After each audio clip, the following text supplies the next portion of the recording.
Hello guys, ఎలా ఉన్నారు అందరూ? ఇవాళైతే నేను ఎంబ్రాయిడరీ సిరీస్లో భాగంగా ఇవైతే ఒక వీడియో అయితే చేస్తున్నా. ఏం లేదండి, చిన్న కర్చీఫ్ అయితే తీసుకున్నాను నేను, హ్యాండ్ కర్చీఫ్.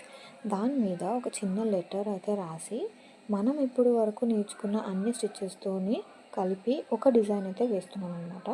డిజైన్ ఏం కాదు, లెటర్ మీద ఒక చిన్న ఫ్లవర్ వేస్తున్నా మధ్యలో, అంతే సింపుల్. చూసుకున్నట్టయితే ఇదైతే రన్నింగ్ స్టిచ్ అనమాట. ఈ రన్నింగ్ స్టిచ్ని మొత్తం ఇలా ఆ లెటర్ చుట్టూ అయితే వేస్తున్నా, లెటర్ సేమ్ షేప్ వచ్చేలాగా. ఫస్ట్ అయితే పెన్సిల్తో అయితే వేసుకున్నా. ఎంత ఎక్స్పర్ట్స్ అయినా ఫస్ట్ అయితే కంపల్సరీ పెన్సిల్ ఆర్ పెన్తో అయితే వేసుకోవాల్సిందే. ఇలా వేసుకున్న తర్వాత రన్నింగ్ స్టిచ్తో అయితే నేను మొత్తం ఇలా ఈ మొత్తం లెటర్ అయితే వేసేస్తున్నా. వేసిన తర్వాత నార్మల్గా మనం యూజ్ చేసే ఫ్లవర్కి ఏదైతే స్టిచ్ అయితే యూజ్ చేస్తామో అదే స్టిచ్ అయితే యూజ్ చేసి ఇక్కడ నేను ఫ్లవర్ కూడా కంప్లీట్ చేసిన. ఫ్లవర్ కంప్లీట్ అయిపోయిన తర్వాత ఇక్కడ మనం చూస్తున్నట్టయితే లీవ్స్ కోసం నేను ఇలా చిన్నగా స్టీమ్ స్టిచ్ లాగా అయితే వేసిన. స్టీమ్ స్టిచ్ కాదు,